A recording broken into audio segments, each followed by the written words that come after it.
Pasiteri yahobeye igiti amazeho umwanya ahitagwa igihumure. Ndagusuhuje kana none ngo hayi ikaze ku Musozo TV, ngo hayi ikaze mu nkuru yacu y'uno munsi, ngo hayi ikaze kuri Bin Empire, ngo hayi ikaze mu biganiro byacu bya buri munsi, ngo hayi ikaze kandi wowe wakanze subscribe warakoze cyane. Ngeweho nitwa Mr Binex Promoter. Uyu munsi tugiye kurebera hamwe inkuru y'umupasiteri wahobeye igiti mu kugerageza gukora ibitangaza no gukuraho agahigo k'abandi bari barahize, birangira wehe aguye igihumure, bajyana umuntu kwa muganga.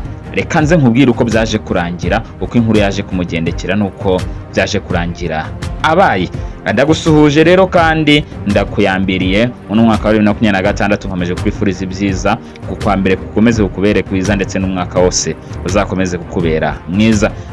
Pasiteri Jimmy James Irungu w'imyaka 30 ukomoka mu karere ka Maronga muri Kenya yaguye igihumure nyuma yo kumara amasaha 79 n'iminota 40 ahobeye igiti mu gikorwa yaragamije kurenza agahigo kari karashyizweho k'amasaha 72.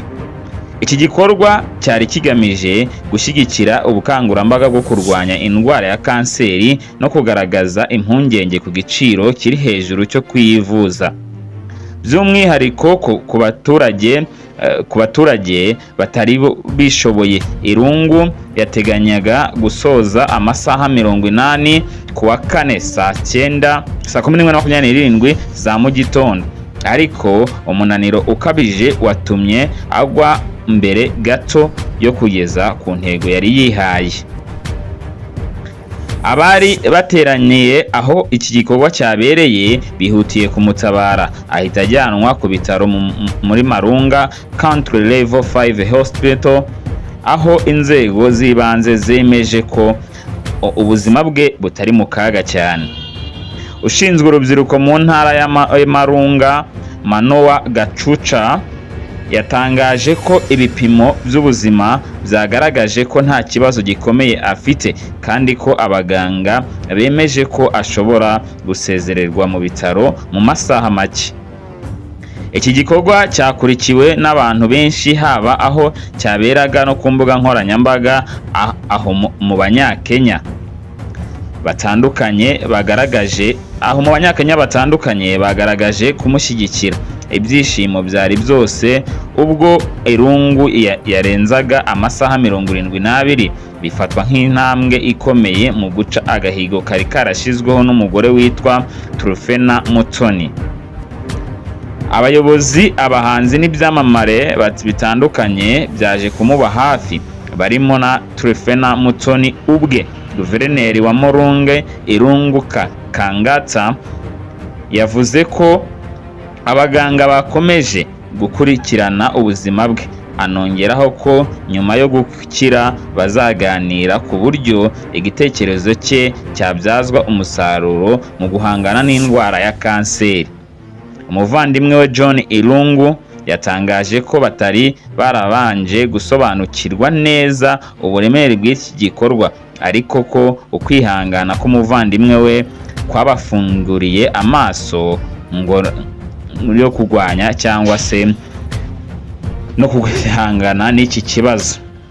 Na Irungu ubwe yavuze ko iki gikorwa yagikoze nyuma yo kubona imiryango myinshi n'abakristu bahangayikishijwe na kanseri, ayita indwara ituje ariko ikomeje guhitana abantu benshi. Asaba inzego bireba gushyira imbaraga mu gukumira no kurwanya, ndetse no gutizana agaciro, ndetse no gushyira igiciro kiri hasi mu kwivuza iyi ndwara ya kanseri.